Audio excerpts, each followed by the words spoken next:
Hey guys, I am সিপালি, আমার channel welcome জানাই শুরু নতুন ব্লগ। তোমরা সবাই কেমন আছো কমেন্টে জানিও। আর আমিও ভালোই আছি।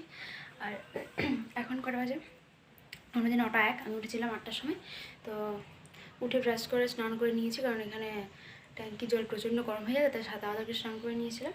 এখন স্নান করে নিয়েছি, কারণ আমি ছাদে এসেছিলাম। আমার এইবারে এখানে আসাটা আমার সার্থক হয়েছে আমার মনে হচ্ছে। আর প্রত্যেকবারে কিছু না কিছু প্রবলেমের জন্য কার্তিককে নেওয়া হয় না। যখন ভাবে নেওয়া হবে কিছু না কিছু একটা আসে, যাই ওরকম করে টাইম চলে যায়, বাড়ি চলে যায়। এইবারে এসে আমি একটু নিয়েছি, কালকে সন্ধ্যাবেলাতে নিয়েছিলাম, একটু ঘোরাচ্ছিলাম। এখনও একটু আগে মানে স্নান করে এসে নিলাম। আর এখন যখন নিচে চলে যাই, দিদি নিচে করছে রান্না ওদের। আর আজকে বৃষ্টি চলছে গাইস, আজকে ওয়েদারটা একদম লেভেলে যাচ্ছে, মানে কি দারুণ হাওয়া দিচ্ছে। আজকে বোধহয় ট্যাঙ্কি তেল গরম হতো না, যেহেতু করে নিয়েছিলাম, কি আর করা যাবে, বৃষ্টিটা হেভি লাগছে। তো চলো নিচে যাই, দেখি করছে দেখি। দেখো বৃষ্টিতে দেখা যাচ্ছে কিনা জানি না। আর দিদি এখনো গিফটটা খোলেনি, কালকে দেখেনি ভালো করে, ও দেখবে। চলো ওই ভিডিওটাও তোমাদের দেখাবো। নিচে যাই এখন। এই যে এখানে দিদি, কার্তিক, সবার কার্তিক এখানে খাওয়া দেওয়া হয়ে গিয়েছে। আর ওকে নকুলদানা দিনে নাকি কেউ খেয়ে নেয়, এটা জানি না কেন এরকম হয়। এখানে কেউ আছে না, বাচ্চারা আর বড়রা কেন খাবে। যাই, চলো নিচে যাই এখন। ছিলকা দাম নাকি কার একটা কার সেখানে হচ্ছে যে চিকেন হচ্ছে, বাবা আজকে নিয়ে এসেছে।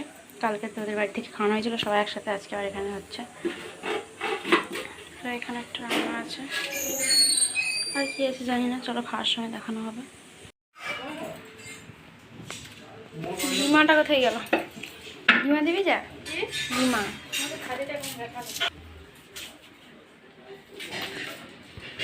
হ্যাঁ, আমি এখন খেয়ে নিচ্ছি, ওরা সবাই বসে গিয়েছে। চলো এখন খেয়ে নিই, তারপর আবার বিকেলে বাড়ি যাওয়ার সময় দেখা হবে। তো গাইস, ওয়েদারটা দেখো আজকে, মানে এটাকে নিয়ে দুবার না 3বার আমরা রেডি হওয়ার মতো হয়ে গিয়েছিলো, তারপর আবার বৃষ্টি চলেছিল। আর এখন মোবাইলে জানি না কতটা বোঝা যাচ্ছে, কতটা বোঝা যাচ্ছে। আর এখানে ওয়েদারটা একেবারে মানে পুরো অন্ধকার হয়ে যাচ্ছে আস্তে আস্তে। মানে এটাকে নিয়ে 3বার হলো আমরা। আর মা তো এখন পুরো একবারে শাড়িটা পরবে, তখন আবার এরকম হয়ে গেল। জানি না আছে কী হবে, আর বলে যাওয়া হবে না, কারণ এখন 5টা বেজেই গিয়েছে। আর যেতে তো একটু টাইম লাগে, ওই জিজি রানে স্পিডে যায় তো। আর বাবার যেতে একটু টাইম লাগে, এই দেখো। আর তারপর দিদির হঠাৎ মনে পড়লো ভিডিও করার কথা, আমি তাই শাড়ি পরেছিলাম একসাথে, দিদি আর আমি সেম সেম।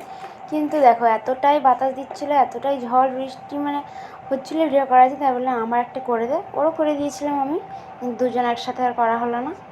এরমভাবেই একটু করেছিলাম। শাড়ি চুল সব উড়ে যাচ্ছিলো, অনেক কষ্ট করে করছিলাম।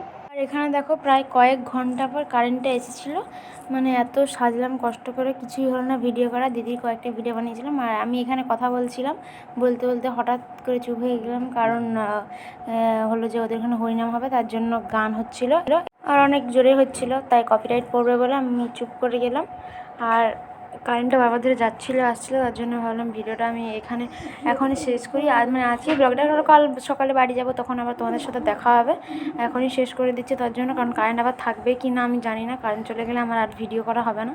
এখনই যা মানে একটু অনেকক্ষণ ধরে কারেন্টটা ছিল, হয়তো ভিডিও করছিলাম বলেই আমি জানি না, আমি শুধু তাকাচ্ছিলাম যে কারেন্টটা না আবার চলে যায়। তো চলো সবাইকে টাটা, দেখা হবে কালকে সকালে।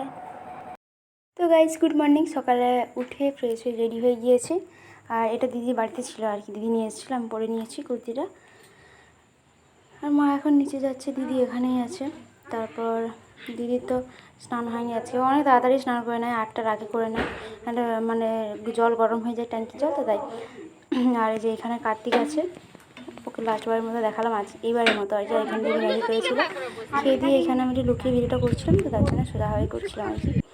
আর তারপর এখানে দেখো মেঘটা এমনভাবে মানে হালকা হালকা উঠেই গিয়েছিলো। আর আমরা তো মানে 3টে জায়গায় দাঁড়িয়ে দাঁড়িয়ে গিয়েছিলাম, একটাতে বিরাকাটা, একটা হচ্ছে যে বাঘেরপুকুর, আর একটা চলো এই যে দেখো, মানে প্রায় ভিজেই গিয়েছিলাম একটু একটু করে, মানে যখনই বাইকে উঠি তখনই দেখি বৃষ্টি শুরু হয়ে যাচ্ছে।